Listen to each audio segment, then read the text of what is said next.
Saludamos a Pablo Gil, jefe de estrategia en XTB. Pablo, muy buenas tardes. ¿Qué tal? Buenas tardes, ¿cómo estás? Bueno, Pablo, ha sido una semana muy dinámica, turbulencias políticas, con la dimisión de Boris Johnson y hoy además con el triste suceso de los disparos que ha recibido Shinzo Abe. Finalmente fallecía el ex primer ministro nipón, que había dejado el puesto su mandato en diciembre, alegando causas de salud.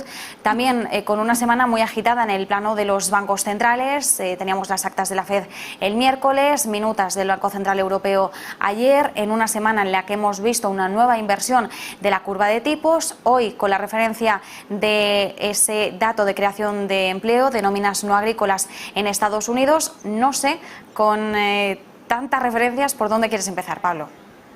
Bueno, evidentemente lo que ha ocurrido con el ex primer ministro Abe pues es una tragedia.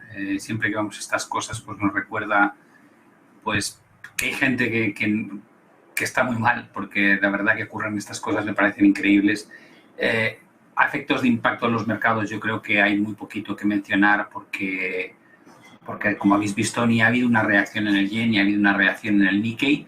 La dimisión de Boris Johnson pues evidentemente es un personaje que vamos a echar de menos, porque si no te gobiernan a ti pues entiendo que es entretenido de ver, muy polémico, con muy poco apoyo incluso dentro de su propio partido, con muchos escándalos a sus espaldas en los años que ha estado mandando.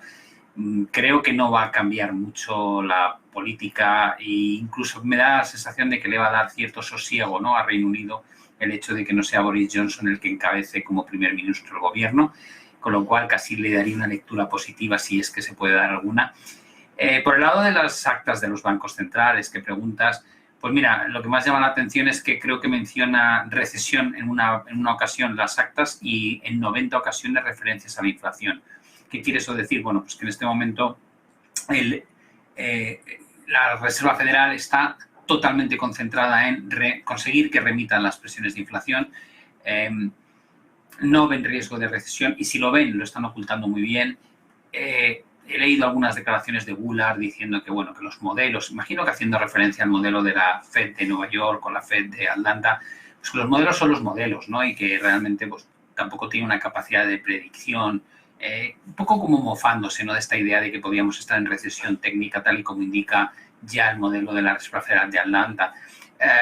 A mí me hace gracia que digan eso cuando les ha explotado en la cara la inflación y tampoco lo han visto venir. Es decir, que reírte de alguien o de un modelo que crees que no hace bien las predicciones cuando tú vienes de errar de semejante manera con el tema de inflación, pues parece que falta un poquito de humildad, ¿no?, por su parte.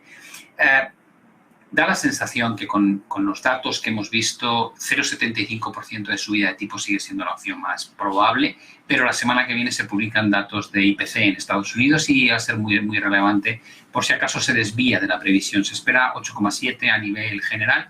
Si sale así, yo creo que la FED volverá a subir 0,75%. Tal vez la mayor duda es qué va a hacer el Banco Central Europeo, porque esta discrepancia de velocidades a la hora de normalizar ya hemos visto que tiene un coste, ¿no?, ese euro-dólar que se ha acercado momentáneamente a la paridad y que está encareciendo pues todos los productos energéticos que compramos en un momento en que tenemos una crisis energética muy severa, con lo cual imagino que hay tensión dentro del seno del BCE para empezar o no empezar con 0,50 en julio en lugar del 0,25 que ya está garantizado que como mínimo es lo que van a subir.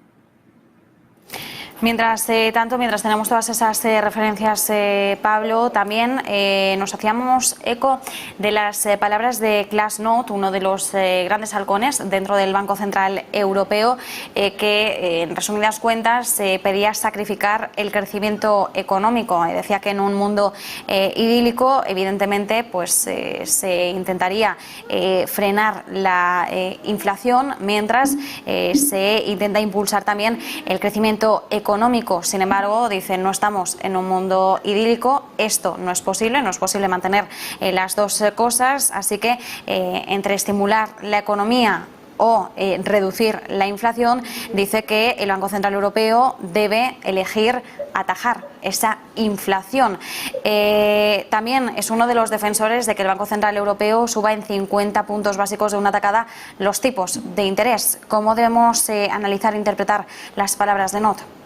Bueno, yo creo que Lo primero que habría que hacer realmente es cambiar los objetivos de los bancos centrales, porque la realidad es que el único objetivo que sobre el papel tiene el BCE es la estabilidad de precios. Con lo cual, cuando les oyes hablar, dices, oh, entonces si os preocupáis del crecimiento económico casi a la par que la inflación, pues incorporad ese objetivo, igual que la FED incorporó el objetivo del pleno empleo, ¿no?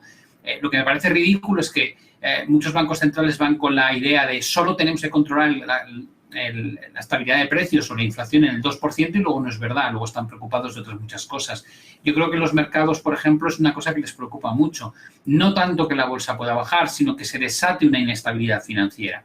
Cuando los mercados monetarios no funcionan, ya lo hemos visto por parte de la FED, hemos visto ese guiño por parte del BCE cuando las primas de riesgo se dispararon, se ponen muy nerviosos. ¿Por qué? Porque si dejas que caiga lo que es el modelo o el canal de transmisión de la política monetaria, ellos dejan de tener efectividad con sus medidas. Por tanto, para ellos es una prioridad. Bueno, pues que lo digan.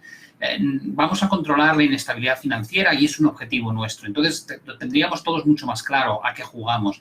Pero me parece ridículo que de repente el BCE concretamente diga vamos a sacrificar el crecimiento económico para controlar la inflación. Digo, no, es que no deberías ni decirlo. Es que si de verdad tu único mandato es controlar la inflación, lo otro simplemente es la variable dependiente de la otra. Por tanto, sí, puedes incurrir en una recesión. Claro que sí, somos conscientes de ello.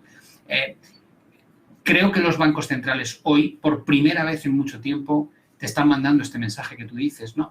La recesión no es algo que queramos ni muchísimo menos, pero es un precio que estamos dispuestos a pagar con tal de controlar la inflación, ¿no? Y eso tal vez es lo que está costando que digiera los mercados, ¿no? La sensación de ya no tienes al Banco Central detrás de ti para frenar la caída, por muy abrupta que sea, porque su única preocupación en este momento, al menos en un porcentaje altísimo, es que la inflación retorne al 2%.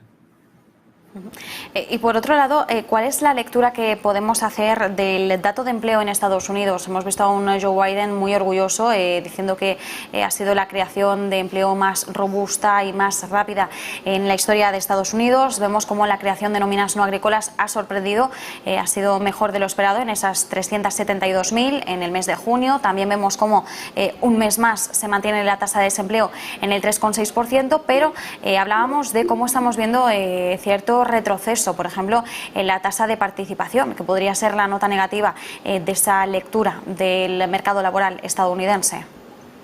Bueno, aquí hay varios puntos que son importantes. El primero de todos es el empleo es un indicador retrasado, es un indicador tardío del ciclo, ¿no? Repunta cuando ya la desaceleración económica casi se ha convertido en recesión. El hecho de que estén en el 3,6% creo que es un arma de doble filo. Está muy bien porque están en pleno empleo, pero por otro lado hace que la FED crea que puede ser muy agresiva con las subidas de tipos sin generar un gran problema. Probablemente al ritmo que está subiendo los tipos o pretende subir los tipos va a generar un decalaje en el efecto negativo que va a tardar en verse en 1 o 2 trimestres y para cuando llegue ese efecto negativo igual descubrimos que nos hemos pasado pues 4 pueblos. Entonces, si hubiese signos muy claros de problemas en la economía americana, la FED sería un poco más cauta. El hecho de que no haya esos problemas va a hacer que la FED no le tiemble el pulso a la hora de subir las tasas de interés a ritmos que no veíamos desde los años 80. La realidad es que cada vez, si tú miras un gráfico del crecimiento económico, recesiones y empleo, lo que descubres es que antes de cada recesión, normalmente en los últimos 70 años, la economía americana ha estado o ha rozado el pleno empleo. Es decir, que lo que te indica que estés a pleno empleo realmente es que el ciclo está muy maduro, que el ciclo expansivo está muy maduro, no lo contrario. Por tanto, se puede utilizar como una señal contraria en lugar de quedarte cómodamente sentado en esto. La situación es extremadamente compleja de analizar porque a día de hoy la realidad es que hay casi una relación de 1,9 puestos de trabajo por cada trabajador que está buscando empleo. Es decir, hay una oferta extraordinariamente grande en Estados Unidos de búsqueda de oferta de empleo para aquellos que la buscan. Luego es verdad que hay tecnicismos, de muchísima rotación en determinados sectores, gente que por principio siempre ofrece trabajo, como por ejemplo pasa en la restauración, aunque realmente no estén contratando, simplemente para tener pues, una plantilla disponible en su radar screen por si hace falta.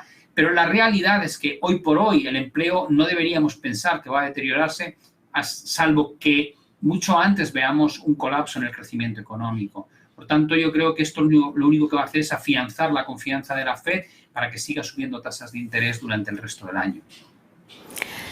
Pablo Gil, estratega jefe de XTB, muchísimas gracias como siempre por este análisis y buen fin de semana. Igualmente, Marta.